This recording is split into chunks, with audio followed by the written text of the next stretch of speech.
Dada, chak thi chak cha tho se. Hoi lage. Nakuna sam tom. Dada, ai ngasi dada ga chak cham ne duni ko la oba. Hoi ba lage. Nakuna sam tom.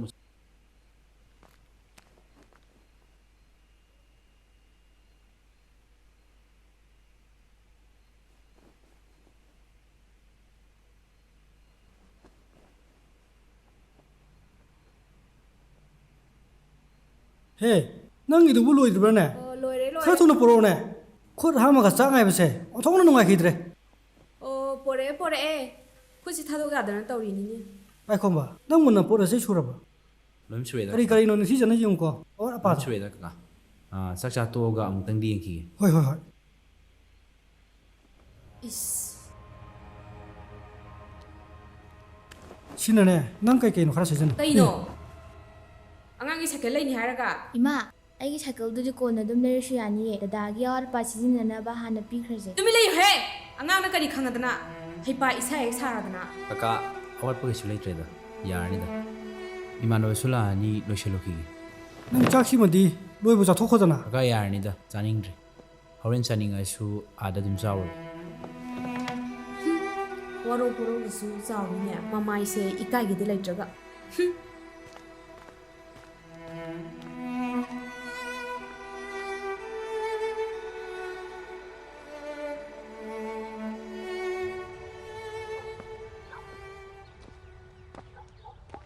Nang poche loin shure ko gate gari kham gale horabani sije ai buto piram ge se ima baba oi de chalage do hairam ai thom ge ko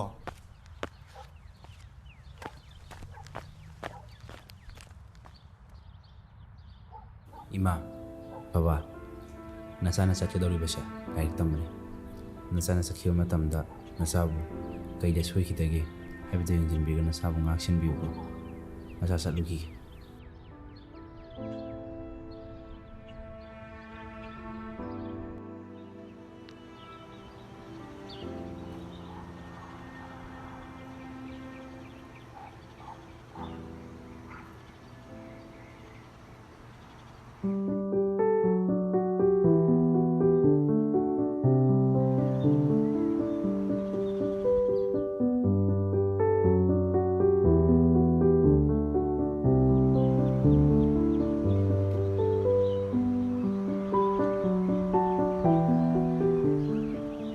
Saung ko khai thing to khai. Sao de da. Adu kai na ngasi dei siwa. Kidorge. Yam phaje hai ge tawni. Is ore ma gi mo. Ado yare se. Noi ren tu bu mai ka mai to ge lei ba ba no ai ba. Hanganu da. Kidorge ai su yum du ba. Ahan du budi am noi.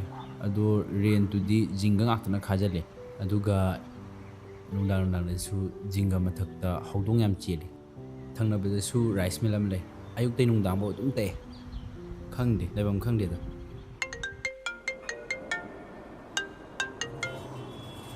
Hello. ka de le ban tro Au, lai. adum janga ge ko du de Au, song. ba kusha ji de esi pan ra su yar ni hitar ay ne Khangde da. Nakan nei mil sina nongane ni mitawo dum takshala ani. Adai khangde. Lebam sabam ta khangde toris. kashu khalu no da du budi adum le hene jarak chani ke no Hoi, haina praying ase. adu nang bu ngasi ke jara ge Kemta sadri da bai. nate nang adumai to to ko no mi kai no mi nang sum mang lei do bo ai sum sawn ngak to re de de Aina kidoro ke bai. nate matam puna mak de depressing mutta to lei jibu kai gino ba चाब थप तुम गैमें ताबसु नते सम बहालम नि खंगु नते अइन hair style अम सेमदो पिउदगी खर फजरै न सकतो enjoyment त सरु यादे नंगी पुन्सी सिनि नुंगाय जिबु करि दनो बा Ai ke shuto de da bai. Noine hina kanjan bai ne. नते अइ जे कनानो अमता हायो ने अइ जे नंगी नमाना मन नतब्रो बा असुक लुना फजन तिनरगा नंग ने उंदा सेम वाज नोमत सु हाइदि ngasi दिने सेम मम हायो नतदे नंग मरुप साना जरो हे Bai. Aina pikni ai matam. Ai papung brain tumor narak. Laing na basya leitab dagi khoi gi leisaba hingol sampati loinamag yonduna babung gi layang bre sijanaki. Laibak thibadagi babung do kanbang maudre. नंग हौजि लेरि बिम दुदि Akhoi kaka hoi gi ne. Hanabdi akhoi la moram bane. Babung gi layang na basya leitab dai akhoi kaka hoi dian thokime. Ujikti kaka gane lemni do. कइनो ꯑꯁꯨꯛ ꯀꯨꯏꯕ ꯃꯇꯝꯁꯤ ꯅꯪꯅ ꯁꯤ ꯃꯌꯥꯝꯁꯦ ꯑꯩꯉꯣꯟꯗ ꯂꯣꯜꯂꯤꯁꯤꯕꯣ ꯁꯤ ꯅꯠꯇꯕ ꯑꯇꯩ ꯀꯩꯀꯩ ꯂꯣꯜꯂꯤꯒꯦ ꯇꯟꯕ ꯑꯃ ꯌꯥꯎꯔꯦ ꯅꯪꯁꯦ ꯑꯁꯨꯛ ꯀꯨꯏꯅ ꯂꯨꯅ ꯇꯤꯟꯅꯔꯒ ꯅꯪꯉꯣꯟꯗ ꯂꯣꯜꯂꯤ ꯃꯌꯥꯝꯁꯦ ꯀꯅꯥꯅꯁꯨ ꯈꯪꯕ ꯋꯥꯔꯤ ꯅꯠꯇꯦꯗ ꯚꯥꯏ ꯑꯩ ꯏꯁꯥ ꯐꯥꯎꯕ ꯅꯤꯡꯁꯤꯡꯗ꯭ꯔꯕ ꯋꯥꯔꯤꯅꯤꯗ ꯚꯥꯏ ꯑꯗꯣ ꯚꯥꯏ ꯁꯤ ꯋꯥꯔꯤꯁꯤ ꯇꯣꯛꯑꯁꯤ ꯅꯪ ꯑꯩ ꯃꯇꯦꯡ ꯑꯝꯇ ꯄꯥꯡꯕꯤꯒꯦꯔꯥ ꯀꯩ ꯃꯇꯦꯡꯅꯣ ꯄꯥꯔꯠ ꯇꯥꯏꯝ ꯑꯝꯇ ꯊꯤꯕꯤꯒꯦꯔꯥ ꯀꯩꯅꯣ ꯄꯥꯔꯠ ꯇꯥꯏꯝ ꯍꯥꯏꯁꯦ ꯅꯨꯄꯤꯔꯣ ꯅꯠꯇꯦ ꯊꯕꯛ ꯍꯥꯏꯕꯅꯦ ꯐꯥꯒꯤ ꯇꯧꯕꯅꯤꯗ ꯊꯕꯛꯀꯤꯗꯤꯅꯦ ꯀꯩꯁꯨ ꯈꯜꯂꯨꯔꯅꯨ ꯑꯩꯈꯣꯏ ꯕꯥꯆꯧ ꯃꯆꯥꯅꯨꯄꯥ ꯑꯃ ꯂꯩꯕꯗꯣ ꯃꯥꯒꯤꯅꯦ ꯄꯣꯔꯣꯝꯄꯥꯠꯇ ꯐꯥꯁ ꯐꯨꯗ ꯑꯃ ꯍꯥꯡꯗꯧꯔꯤꯕ ꯑꯗꯨꯗ ꯑꯩ ꯑꯗꯨꯝ ꯍꯥꯏꯅꯔꯒꯦ ꯑꯩꯅ ꯐꯅꯕ ꯁꯤꯜꯂꯒꯦ ꯀꯩꯁꯨ ꯈꯜꯂꯨꯔꯅꯨ ꯑꯗꯨꯒꯤꯗꯤ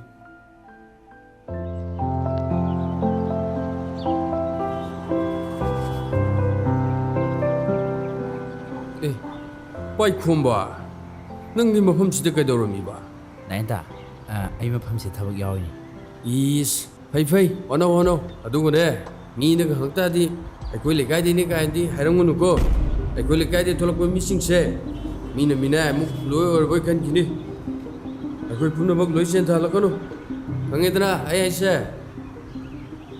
ꯆꯥꯅꯕ ꯀꯩꯀꯩꯅꯣ ꯈꯔ ꯄꯨꯊꯣꯔꯛꯎꯅꯦ ꯍꯣꯏ ꯉꯥꯏꯈꯣ ꯅꯪꯕꯨ ꯏꯔꯨꯒ ꯂꯨꯔꯛꯑꯕꯣ ꯑꯁꯦꯡ ꯑꯃꯥꯡꯒ ꯒ꯭ꯌꯥꯟ ꯇꯥꯗꯕꯗꯨꯗꯤ ꯍꯩꯅꯗꯦꯀꯣ ꯂꯨꯔꯛꯇ꯭ꯔꯤꯕ ꯑꯣꯏꯇꯥꯔꯗꯤ ꯀꯅꯥꯅꯣꯝꯗ ꯄꯨꯊꯣꯛꯍꯜꯂꯣ ꯍꯣꯔꯦꯟꯅꯦ ꯑꯩꯈꯣꯏꯅ ꯆꯥꯔꯝꯕꯒꯤ ꯂꯨꯈꯥꯛꯁꯤꯡꯗꯣ ꯑꯗꯨ ꯑꯣꯏꯅ ꯂꯧꯁꯤꯟꯕ ꯊꯣꯛꯂꯣ ꯌꯥꯔꯦ ꯆꯪꯉꯣꯅꯦ ꯌꯥꯔꯦꯅꯦ ꯄꯨꯔꯥ ꯃꯤꯅꯥꯏꯅꯤ ꯇꯧꯔꯤꯁꯦ ꯃꯥꯜꯂꯤꯅꯤ ꯆꯦꯛ ꯃꯁꯝꯋꯣ ꯃꯅꯥꯋꯣ ꯑꯗꯨꯅꯤ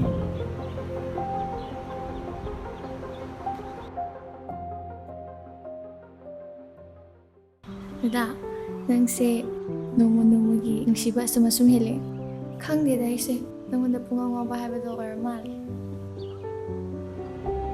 ꯑꯉꯥꯎꯕꯤꯁꯤꯗꯤ ꯑꯩꯁꯦ ꯅꯪꯒꯤꯅꯤ ꯅꯪꯅ ꯑꯩꯒꯤ ꯊꯋꯥꯏꯅꯤ ꯄꯨꯝꯅꯃꯛꯅꯤ ꯀꯔꯤꯒꯤ ꯃꯤꯄꯥꯏꯔꯤꯕꯅꯣ ꯑꯗꯨꯒ ꯍꯧꯖꯤꯛꯇꯤ ꯏꯕꯥꯅꯤ ꯄꯟꯗꯨꯡꯁꯤ ꯌꯧꯔꯁꯤꯗꯤ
ꯑꯣ ꯇꯥꯕ꯭ꯔꯣ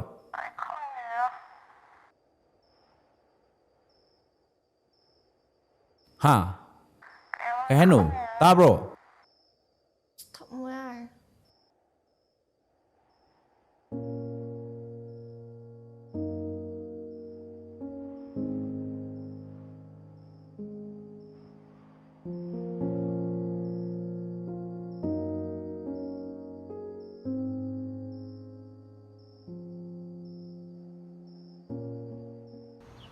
ꯀꯩꯅꯣꯕ ꯅꯪ ꯉꯔꯥꯡ ꯐꯣꯟ ꯄꯥꯏꯔꯤꯗꯣ ꯍꯟꯖꯟ ꯍꯟꯖꯟ ꯇꯧꯔꯦ ꯑꯗꯨꯝ ꯄꯥꯏꯗ ꯉꯝꯃꯦꯕ ꯅꯪꯗꯣ ꯀꯩꯅꯣ ꯅꯪ ꯉꯥꯡꯉꯤꯗꯨꯕꯣ ꯑꯗꯨꯕꯨ ꯇꯥꯕ ꯌꯥꯕ ꯋꯥꯔꯕ ꯑꯍꯤꯡꯗꯨꯗ ꯐꯣꯟ ꯇꯧꯔꯤ ꯑꯗꯨꯒ ꯄꯥꯏꯗꯦ ꯀꯥꯏꯅ ꯁꯥꯎꯔꯤ ꯑꯗꯣ ꯅꯪ ꯐꯣꯟꯗꯣ ꯄꯥꯏꯔꯒ ꯁꯦꯅꯤ ꯃꯥꯏꯅꯦ ꯍꯥꯏꯔꯝꯕꯗꯤ ꯌꯥꯏꯗꯅ ꯑꯗꯨꯁꯨ ꯅꯠꯇꯦ ꯄꯥꯏꯔꯝꯃꯦ ꯅꯪ ꯊꯣꯛꯄ ꯉꯥꯡꯉꯝꯃꯦ ꯑꯗꯨꯒ ꯑꯗꯨꯝ ꯇꯨꯝꯈ꯭ꯔꯦ ꯊꯝꯈ꯭ꯔꯦ ꯗꯥ ꯑꯍꯤꯡꯅꯦ ꯑꯩꯁꯦ ꯇꯨꯝꯃꯤꯕ ꯀꯝꯇ ꯒ꯭ꯌꯥꯟ ꯇꯥꯕ ꯅꯠꯇꯤꯌꯦ ꯃꯁꯤꯗꯩꯁꯤꯗ ꯑꯩꯉꯣꯟꯗ ꯑꯣꯟꯁꯤꯜꯂ ꯁꯥꯎꯔꯤꯁꯦ ꯑꯩ ꯅꯪ ꯌꯥꯝ ꯍꯩꯅꯗ꯭ꯔꯦ ꯍꯣꯏꯕ ꯑꯗꯨ ꯇꯥꯔꯒꯁꯨ ꯅꯪ ꯑꯩ ꯈꯖꯤꯛꯇꯪ ꯈꯟꯕꯤꯕꯗꯤ ꯌꯥꯏꯗꯅ ꯗꯥ ꯍꯦꯟꯖꯤꯟꯅ ꯈꯟꯒꯅꯨ ꯑꯩ ꯅꯪꯕꯨ ꯅꯨꯡꯁꯤꯌꯦ ꯅꯪ ꯌꯥꯗꯕ ꯊꯕꯛ ꯀꯩꯒꯤ ꯑꯩꯅ ꯇꯧꯗꯣꯏꯅꯣ ꯌꯥꯔꯦꯁꯦ ꯑꯩ ꯃꯊꯪꯗꯤ ꯄꯥꯏꯅꯕ ꯇꯧꯔꯛꯑꯒꯦ ꯑꯁ ꯑꯗꯨꯃꯥꯏꯅ ꯇꯧꯔꯗꯤ ꯀꯃꯥꯏꯅ ꯇꯧꯗꯣꯏꯕ ꯀꯩꯗꯧꯔꯒꯦ ꯁꯥꯎꯕ ꯐꯪꯗ꯭ꯔꯕꯣ ꯑꯗꯨꯏ ꯅꯠꯇꯦꯗ ꯑꯗ ꯂꯥꯛꯑꯣ ꯊꯦꯡꯉꯅꯤ ꯆꯠꯂꯁꯦ ꯊꯦꯡꯈ꯭ꯔꯗꯤ ꯍꯣꯏ ꯃꯥꯅ ꯍꯣꯏ ꯆꯩꯔꯅꯤꯕ ꯆꯠꯁꯤ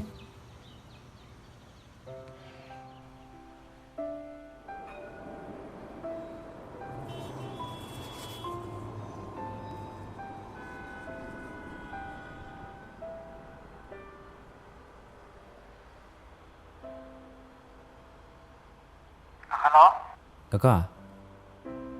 Taro kaka. ꯇꯥꯔꯦ ꯇꯥꯔꯦ ꯅꯨꯡꯉꯥꯏꯕ꯭ꯔꯥ ꯅꯪꯕꯨ ꯏꯕꯨꯡꯉꯣ Nungai kaka. Atu kaka ise kanong kata haigena.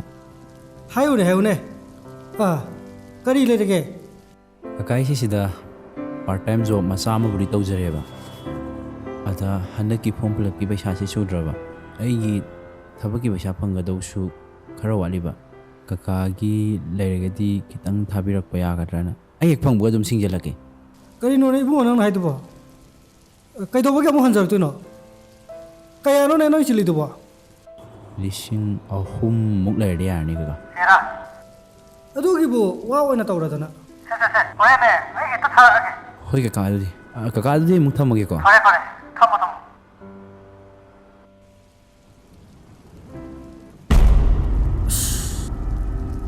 ꯀꯅꯥꯗ ꯊꯥꯗꯣꯏꯕ ꯅꯆꯥꯅꯨꯄꯥ ꯄꯥꯏꯈꯣꯝꯕꯗꯅꯤ ꯀꯩꯗꯧꯔꯒꯦ ꯂꯨꯄꯥ ꯀꯌꯥ 3,000 ꯈꯛꯇꯪꯅꯤ ꯀꯩꯗꯧꯔꯒꯦ ꯀꯩꯗꯧꯅꯕ ꯑꯦꯛꯖꯥꯝꯒꯤ ꯐꯣꯔꯝ ꯐꯤꯜ ꯑꯞ ꯇꯧꯅꯕꯅꯤ ꯀꯩꯗꯧꯔꯒꯦ ꯀꯥꯏꯗꯦ ꯄꯩꯁꯥꯅꯣ ꯉꯔꯥꯡꯗ ꯅꯠꯇ꯭ꯔꯣ ꯑꯩꯅ ꯅꯪꯉꯣꯟꯗ ꯑꯩ ꯇꯣꯂꯣꯞ ꯐꯪꯉꯦꯅ ꯄꯤꯈꯤꯗꯨꯕꯣ ꯂꯣꯏꯈ꯭ꯔꯕ ꯍꯥꯏꯁꯤꯕꯣ ꯑꯗꯨꯗꯒꯤ ꯈꯔ ꯍꯦꯛ ꯊꯥꯕꯤꯈ꯭ꯔꯁꯦ ꯀꯩꯗꯧꯔꯒꯦ ꯁꯦꯜꯗꯣ ꯄꯤꯔꯛꯄꯒꯅꯦ ꯎꯄꯨ ꯌꯧꯗ꯭ꯔꯤꯉꯩꯗ ꯂꯣꯏꯈ꯭ꯔꯕꯅꯦ ꯇꯣꯂꯣꯞꯅꯦꯅ ꯍꯩꯒꯨ ꯃꯅꯥꯗ ꯌꯣꯝꯕ ꯅꯪꯅ ꯄꯩꯁꯥ ꯌꯥꯝ ꯄꯥꯏꯕ ꯁꯥꯔꯗꯅ ꯌꯥꯝ ꯄꯨꯛꯆꯦꯜ ꯆꯥꯎꯔꯦꯗꯀꯣ ꯅꯪꯗꯤ ꯁꯦ ꯄꯤꯔꯒꯦ ꯃꯅꯤꯄꯨꯔꯗ ꯂꯥꯏꯔꯤꯛ ꯇꯝ ꯐꯪꯗꯕ ꯁꯥꯇ꯭ꯔ ꯃꯌꯥꯝ ꯂꯩꯔꯤ ꯃꯌꯥꯝꯁꯦ ꯅꯪ ꯂꯣꯏ ꯇꯝꯍꯜꯂꯣꯅꯦ ꯅꯪ ꯂꯣꯏ ꯆꯠꯂꯒ ꯑꯦꯗꯃꯤꯁꯟ ꯇꯧꯕꯤꯔꯣꯕ ꯏꯆꯥꯒꯨꯝꯕꯅꯤ ꯄꯥꯏꯈꯣꯝꯕꯁꯦ ꯀꯩꯗꯧꯔꯒꯦ ꯃꯥ ꯑꯗꯨꯝ ꯍꯟꯖꯤꯜꯂꯛꯀꯦꯁꯨ ꯍꯥꯏꯗꯤ ꯃꯥꯡꯈꯤꯒꯗꯕꯁꯨ ꯅꯠꯇꯦ ꯀꯩꯗꯧꯔꯒꯦ ꯌꯥꯔꯦ ꯆꯥꯎꯔꯦ ꯃꯥꯁꯨ ꯍꯧꯖꯤꯛꯇꯤ ꯉꯝꯅꯕꯅꯦ ꯃꯥꯏꯅ ꯍꯣꯠꯅꯖꯁꯤꯅꯤ ꯂꯥꯏꯔꯤꯛꯇꯣ ꯇꯝꯗ꯭ꯔꯁꯨ ꯌꯥꯏ ꯊꯥꯗ꯭ꯔꯁꯨꯅ ꯑꯦꯛꯖꯥꯝꯗꯣ ꯀꯩ ꯀꯥꯟꯅꯅꯕ ꯍꯖꯤꯔꯥ ꯁꯨꯕ꯭ꯔꯥ ꯃꯥꯏꯅ ꯆꯠꯆꯖꯅꯤ ꯑꯗꯨꯅꯕꯨ ꯍꯦꯟꯅ ꯏꯃꯨꯡꯁꯤꯗ ꯃꯇꯦꯡ ꯄꯥꯡꯒꯅꯤ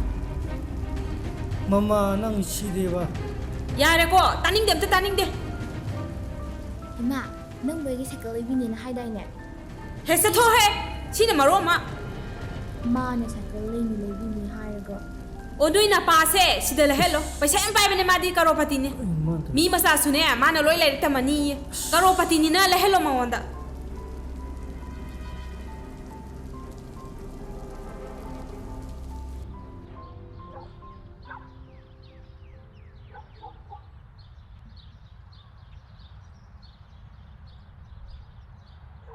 Kaka. Kaka ina ngarang haikibdo kamain tawrage. 이봉아 ꯄꯩꯁꯥꯗꯣ ꯑꯩ ꯉꯔꯥꯡꯗꯣ ꯊꯥꯔꯛꯀꯦ ꯇꯧꯔꯝꯕꯅꯤꯅꯦ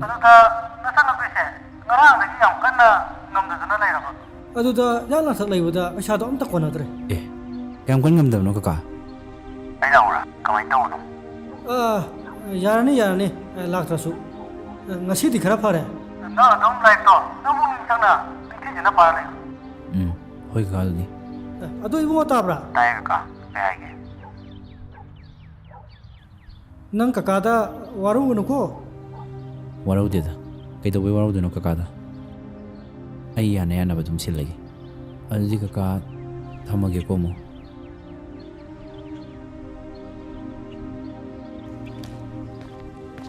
ꯇꯧꯔꯦꯗꯣ ꯑꯃꯨꯛꯁꯨ ꯃꯨꯔꯇꯤ ꯁꯥꯔ ꯂꯩꯔꯝꯃꯦ ꯅꯪ ꯄꯨꯟꯁꯤꯁꯦ ꯄꯨꯔꯥ ꯑꯋꯥꯕꯒꯤ ꯃꯇꯝꯅꯤꯅꯦ ꯀꯩꯗꯧꯔꯒꯦ ꯉꯁꯤꯅ ꯑꯃꯨꯛ ꯁꯠ ꯍꯥꯏꯔꯛꯎꯀꯣ ꯅꯪ ꯑꯋꯥꯕꯗꯣ ꯀꯣꯍꯜꯂꯒꯦꯅ ꯂꯥꯛꯏꯅꯦ ꯍꯥꯏꯔꯛꯑꯣꯅꯦ Bye. Form fill up ki paisa do. ꯑꯦꯛꯖꯥꯝꯒꯤ ꯐꯣꯔꯝ ꯐꯤꯜ ꯑꯞꯀꯤ ꯂꯨꯄꯥ 9,000 ꯈꯛꯇ ꯅꯠꯇ꯭ꯔꯣ ꯀꯦꯁ ꯑꯣꯏꯅꯗꯤ ꯌꯥꯎꯔꯛꯇ꯭ꯔꯦ ꯖꯤꯄꯦꯗꯕꯨꯗꯤ ꯌꯥꯎꯔꯤ ꯅꯪ ꯉꯝꯃꯀꯥꯟꯗ ꯄꯤꯁꯜꯂꯣ Nangi laman yam tonsalamne tawise. ꯌꯥꯔꯦꯕ ꯀꯩꯁꯨ ꯀꯥꯏꯗꯦ ꯑꯗꯨ ꯁꯔꯨꯛ ꯆꯥ ꯑꯣꯏꯅ ꯊꯧꯁꯤꯜꯂꯣ ꯂꯥꯛꯑꯣ ꯅꯪ ꯆꯤꯅꯤ ꯂꯩꯍꯧꯕ꯭ꯔꯥ ꯂꯩꯔꯝꯃꯔꯣꯏ ꯇꯣ ꯌꯥꯔꯦ ꯂꯣꯏꯈ꯭ꯔꯅꯤ ꯃꯄꯥꯟꯗ ꯑꯣꯏꯅ ꯊꯧꯔꯁꯤ ꯂꯥꯛꯑꯣ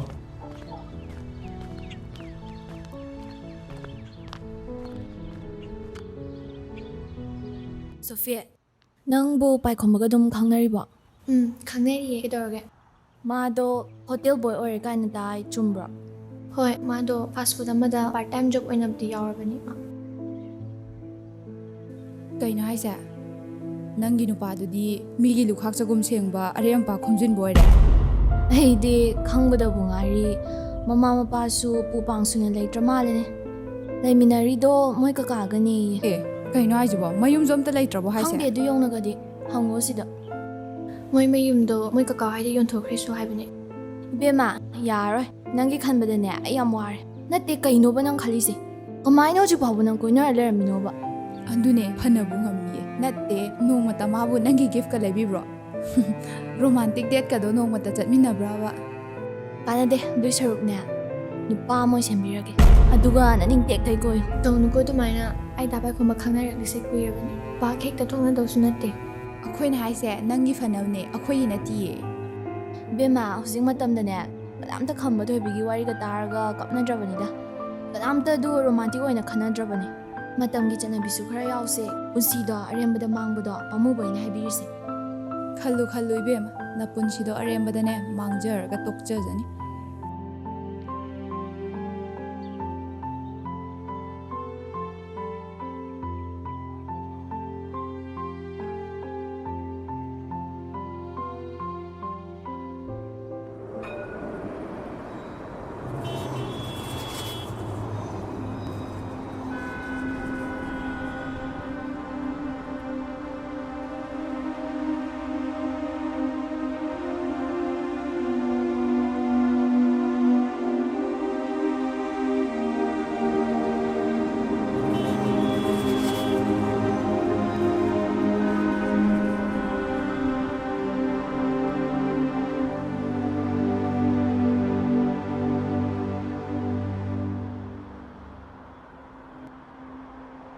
Ngarang nupado karano? Kanano haise? Nanga ngarang chaminnakibado. ꯑꯣ ꯑꯗꯨꯔꯣ ꯏꯃꯥꯟꯅꯕꯅꯦ ꯀ꯭ꯂꯥꯁꯃꯦꯠꯅꯦ. Kaidaw chaminnaib nangdi? ꯗꯥ ꯅꯪꯒꯤꯁꯦ ꯆꯤꯡꯅꯕ ꯀꯥꯏꯗꯨꯔꯥ? Sidi hangbam thokpane. ꯑꯩꯅ ꯉꯔꯥꯡ ꯗꯗꯥꯗ ꯈꯤꯇꯪ ꯉꯟꯅ ꯂꯧꯕ ꯂꯥꯛꯄꯤꯌꯣꯅ ꯍꯥꯏꯕ ꯅꯠꯇ꯭ꯔꯣ? ꯌꯨꯝꯗ ꯊꯧꯗꯣꯛ ꯋꯥꯊꯣꯛꯁꯨ ꯂꯩꯔꯤꯅꯤ. ꯑꯗꯨ ꯅꯪꯅꯕ ꯑꯝꯇ ꯊꯤꯟꯕꯤꯌꯣꯅ ꯍꯥꯏꯔꯒ. ꯅꯪꯅ ꯂꯥꯛꯆꯗꯕ ꯅꯠꯇ꯭ꯔꯣ? ꯅꯨꯡꯁꯥ ꯃꯔꯛꯇꯨꯗ ꯀꯌꯥꯝ ꯀꯨꯏꯅꯅꯣꯕ ꯑꯩꯅ ꯉꯥꯏꯗꯣꯏꯁꯤ? ꯂꯥꯛꯃꯟꯗꯕꯗꯨꯗ ꯃꯤꯗꯨꯟ ꯊꯤꯜꯂꯝꯃꯒꯦ ꯍꯥꯏꯕꯗꯨꯗ ꯊꯤꯜꯍꯜꯂꯝꯕꯅꯤ. ꯃꯥꯗꯣ ꯑꯩ ꯏꯃꯥꯟꯅꯕꯤꯒꯤ ꯕꯣꯏꯐ꯭ꯔꯦꯟꯅꯦ. ꯅꯪꯅ ꯅꯇꯤꯛ ꯅꯄꯥ ꯆꯥꯅ ꯃꯇꯝ ꯆꯥꯅ ꯂꯥꯛꯄꯗꯤ ꯉꯝꯖꯗ꯭ꯔꯒ ꯑꯩ ꯃꯇꯦꯡ ꯄꯥꯡꯕꯤꯔꯝꯃꯤꯗꯨꯗ ꯑꯃꯨꯛ ꯋꯥꯔꯧꯕꯤꯔꯤꯅꯤꯅꯦ. ꯗꯥ ꯌꯥꯝꯅ ꯑꯗꯨꯃꯥꯏꯅ ꯄꯨꯛꯆꯦꯜ ꯄꯤꯛꯄꯗꯨꯗꯤ ꯑꯩ ꯌꯥꯝ ꯍꯩꯅꯗꯦ.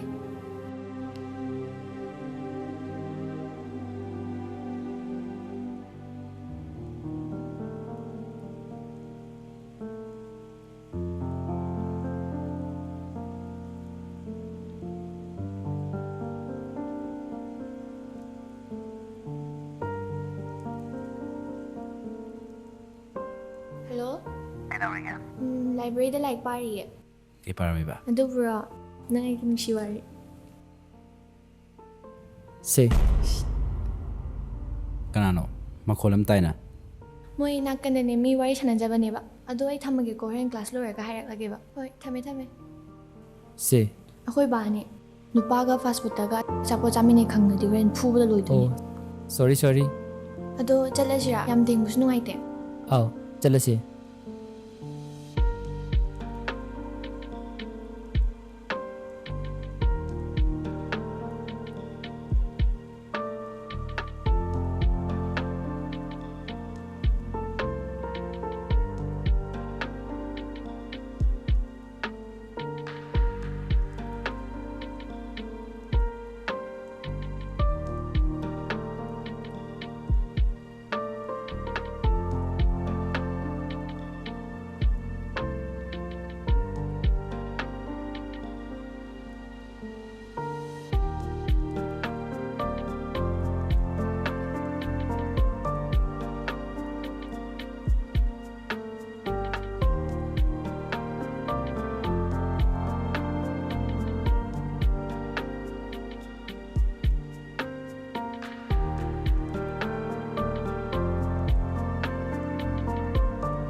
ꯃꯥꯁꯨ ꯄꯥꯏꯔꯛꯇ꯭ꯔꯤꯁꯤꯕꯣ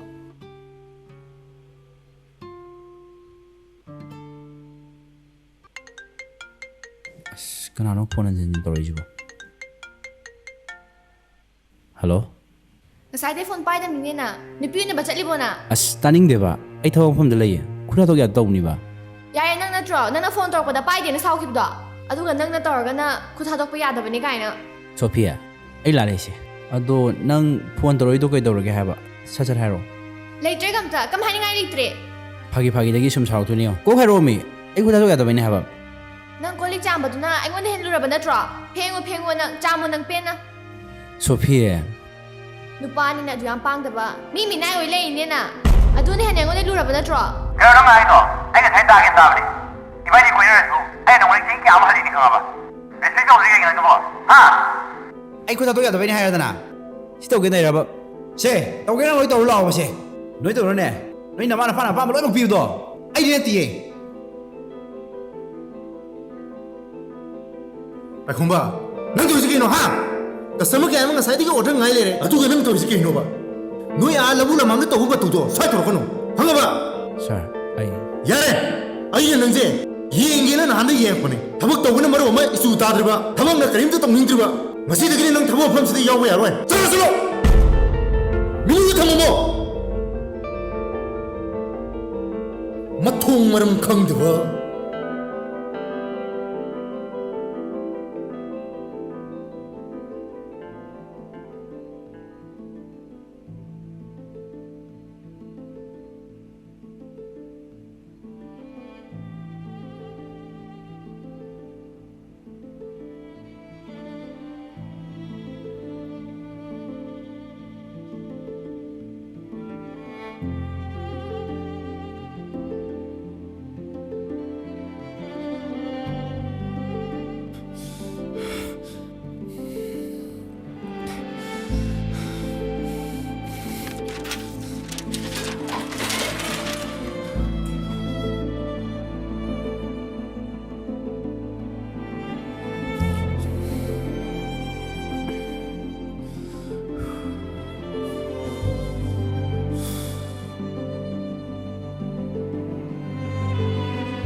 ꯅꯪꯅ ꯁꯤ ꯀꯩꯗꯧꯔꯝꯃꯤꯕ ꯑꯩ ꯅꯪꯒ ꯋꯥꯔꯤ ꯑꯃꯇ ꯁꯥꯟꯅꯒꯦꯅ ꯂꯥꯛꯄꯅꯦ ꯁꯠ ꯍꯥꯏꯔꯣ ꯑꯩ ꯊꯕꯛ ꯆꯠꯇꯣꯏꯅꯦ ꯀꯩꯒꯤꯅꯣ ꯍꯟꯗꯛ ꯃꯔꯛ ꯅꯪ ꯐꯣꯟ ꯕꯤꯖꯤ ꯑꯗꯨꯝ ꯂꯩꯔꯤꯁꯦ ꯑꯁ ꯂꯩꯔꯝꯃꯣꯏꯍꯦ ꯅꯆꯤꯟ ꯊꯤꯅꯣ ꯊꯦꯡꯉꯐꯥꯎꯅꯦ ꯑꯗꯨꯝ ꯂꯩꯔꯤꯁꯦ ꯑꯁ ꯅꯣꯡꯃꯩ ꯋꯥꯏꯔꯝꯅꯤ ꯏꯃꯥꯟꯅꯕꯤꯒ ꯋꯥꯔꯤ ꯁꯥꯟꯅꯕꯩ ꯑꯩꯁꯦ ꯄꯪꯕ ꯅꯠꯇꯤꯌꯦ ꯅꯪ ꯇꯧꯔꯤ ꯃꯌꯥꯝꯗꯣ ꯂꯣꯏꯅꯃꯛ ꯈꯪꯉꯦ ꯑꯩꯁꯨ ꯑꯩꯅ ꯀꯩꯗꯧꯏꯕ ꯅꯪ ꯅꯍꯥꯟꯁꯨ ꯅꯨꯄꯥꯗꯨꯒ ꯆꯠꯃꯤꯟꯅꯈꯤꯀꯣ ꯀꯅꯥꯅꯣ ꯍꯥꯏꯁꯦ ꯂꯣꯏꯈꯝꯂꯣ ꯃꯃꯤꯡꯗꯤ ꯈꯪꯗꯦ ꯅꯍꯥꯟ ꯆꯠꯃꯤꯟꯅꯈꯤꯕ ꯅꯨꯄꯥꯗꯨꯅꯤꯅꯦ ꯍꯥꯏꯁꯦ ꯅꯪꯅ ꯂꯣꯏꯈꯝꯗ ꯆꯤꯡꯅꯩꯗꯨꯗꯤꯅꯦ ꯑꯗꯨꯗꯤ ꯌꯥꯝꯅ ꯄꯤꯛꯄ ꯋꯥꯈꯜ ꯆꯤꯡꯉꯦ ꯃꯥꯁꯦ ꯑꯩꯒꯤ ꯁꯨꯞꯅꯇꯒꯤ ꯀ꯭ꯂꯥꯁꯃꯦꯠꯅꯤ ꯃꯥꯒ ꯑꯩꯒꯤ ꯃꯔꯛꯇ ꯀꯔꯤꯒꯨꯝꯕ ꯃꯔꯤ ꯑꯝꯇ ꯂꯩꯅꯗꯦ ꯅꯆꯤꯟ ꯊꯤꯅꯣ ꯅꯪꯅ ꯑꯣꯏꯗꯕ ꯁꯨꯝ ꯉꯥꯡꯉꯩꯅ ꯊꯥꯖꯅꯤ ꯈꯜꯂꯤꯁꯦ ꯀꯩꯗꯅꯣ ꯊꯥꯖꯅꯤꯡꯉ ꯊꯥꯖꯧ ꯊꯥꯖꯅꯤꯡꯗ ꯇꯣꯛꯑꯣ Hi babes. ꯂꯣꯏꯔꯕꯣ ꯆꯠꯁꯤꯔꯥ ꯍꯣꯏ ꯑꯗꯨ ꯀꯅꯥꯅꯣ ꯃꯥꯗꯤ ꯂꯩꯀꯥꯏ ꯏꯕꯨꯡꯁꯤꯡꯅꯤ ꯂꯣꯏꯔꯗꯤ ꯆꯠꯁꯤ ꯕ꯭ꯔꯣ ꯆꯧꯒꯤꯀꯣ ꯑꯃꯨꯛ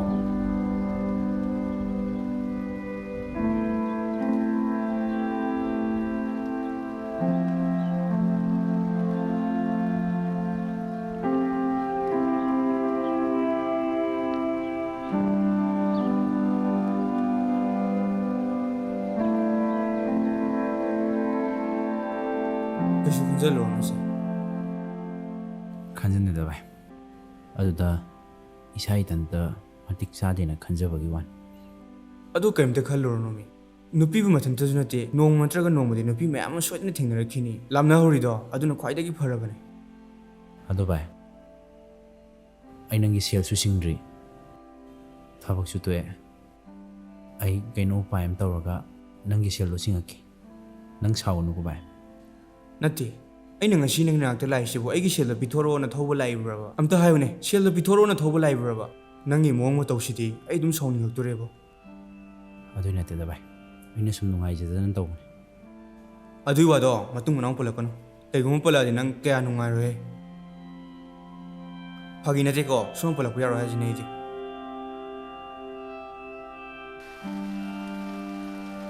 Eh, ai không bà?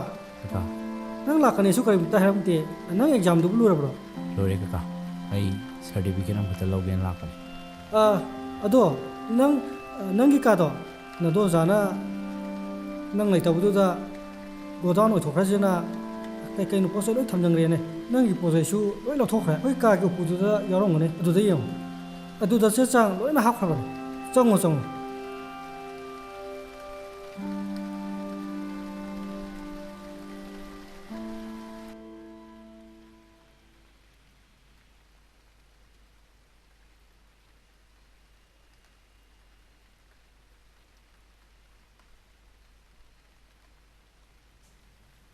He, kay naman tayo siya.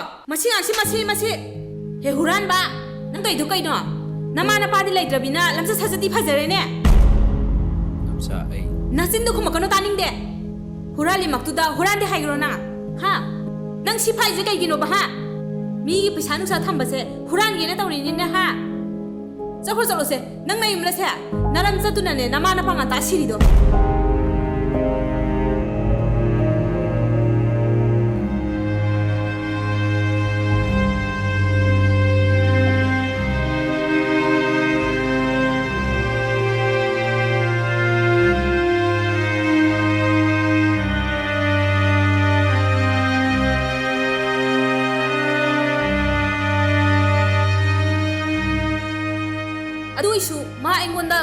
Sunate, mana pa amido sana thambo kudune.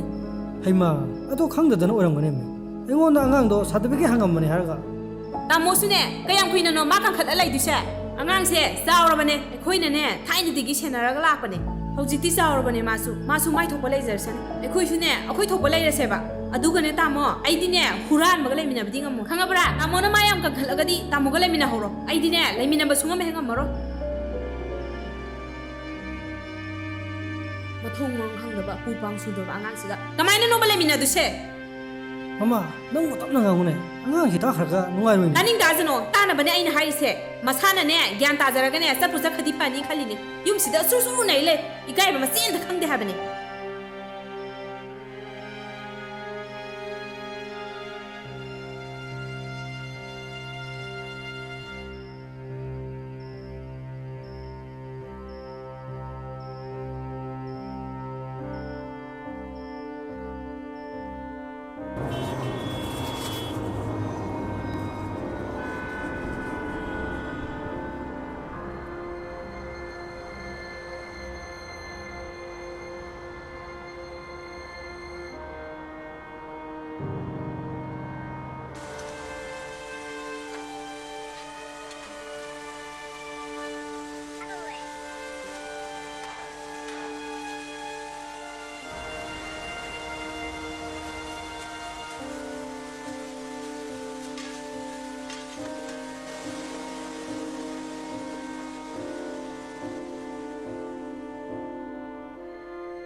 Kanagi number no ne sisina.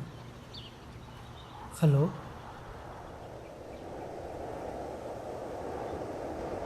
Ha. Isa bai khomona fast are ba. As on thong nungai khreda. Hoi pare. Thamo. As nungai re. He mama.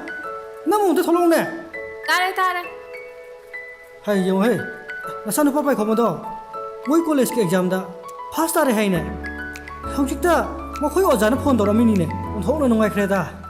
Nasa nupi do exam hidu habani. Subject ani fail oi habani. Harauri do soi do hanam ta tau thopiramo. Aduga ne ada chatlaga ne jagoi saruro. Ada ne nungai ruro. Ima isa sune sida nungai ne lehoroge. Mama nang sideba. Nungara. Sana fast out je. Nungara.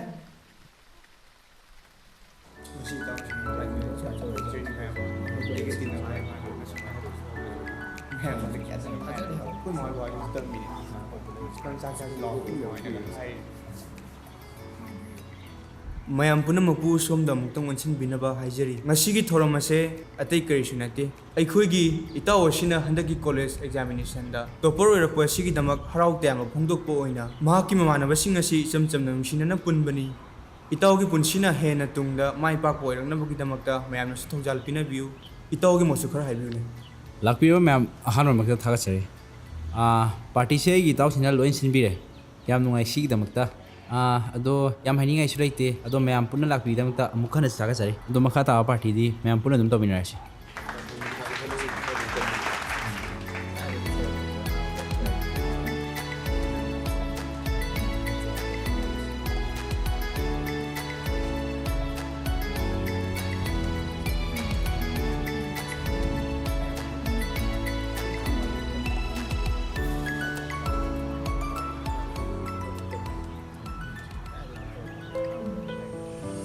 ꯑꯩ ꯅꯪꯒ ꯉꯁꯤꯗꯤ ꯇꯁꯦꯡꯅ ꯂꯥꯞꯅ ꯄꯥꯝꯃꯤ ꯑꯗꯨꯒ ꯉꯁꯤꯗꯤ ꯑꯃꯨꯛ ꯍꯦꯟꯅ ꯄꯥꯎ ꯍꯧꯔꯅꯨ ꯂꯩꯈꯥꯝ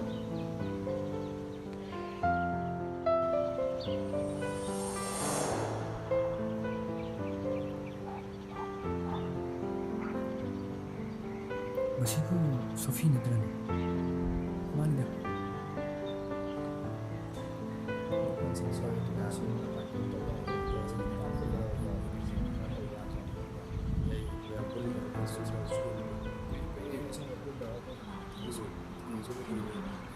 ꯏꯇꯥꯎ ꯑꯩ ꯒꯦꯠ ꯄꯨꯗꯨꯅ ꯊꯣꯛꯈꯤꯒꯦꯀꯣ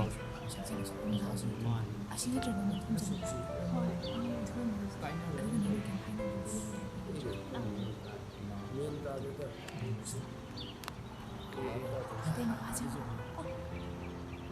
ꯏꯇꯥꯎ ꯅꯨꯡꯉꯥꯏꯔꯤꯕꯣ ꯏꯇꯥꯎꯒꯤ ꯄꯥꯎ ꯇꯥꯕꯗ ꯌꯥꯝ ꯅꯨꯡꯉꯥꯏꯔꯦ ꯍꯣꯏ ꯚꯥꯏ ꯑꯗꯣ ꯅꯪ ꯀꯩꯅꯣ ꯁꯣꯐꯤ ꯊꯦꯡꯅꯕ꯭ꯔꯣ ꯅꯪ ꯚꯥꯏ ꯄꯥꯎꯒ ꯐꯥꯎꯔꯛꯈꯤꯗꯕ ꯀꯨꯏꯔꯦꯗ ꯑꯦ ꯀꯩꯅꯣ ꯂꯥꯍꯧꯋꯤꯗ ꯑꯩꯒ ꯊꯦꯡꯅꯔꯝꯃꯤꯗ ꯀꯩꯅꯣ ꯍꯥꯏꯁꯤꯕꯣ ꯑꯁꯦꯡꯕꯩꯔꯣ ꯊꯦꯡꯅꯔꯝꯃꯤ ꯑꯩꯒ ꯀꯔꯣꯝꯗꯅ ꯎꯔꯝꯃꯤꯕꯣ ꯇꯨ ꯁꯣꯝꯗ ꯂꯩꯍꯧꯕꯅꯦ ꯑꯗꯨꯗꯤ ꯚꯥꯏ ꯂꯩꯔꯝꯃꯨꯀꯣ ꯑꯩ ꯑꯝꯇ ꯌꯦꯡꯉꯨꯒꯦ ꯍꯣꯏ ꯏꯇꯥꯎ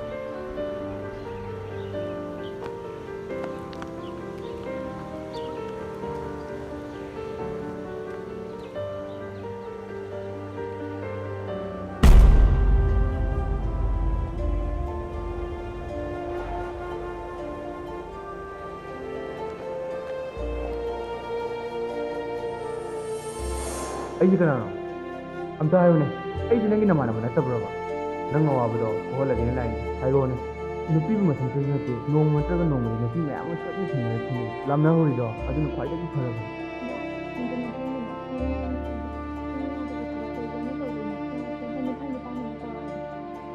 ꯅꯪꯒꯤꯁꯦ ꯆꯤꯡꯅꯕ ꯀꯥꯏꯗꯦꯕ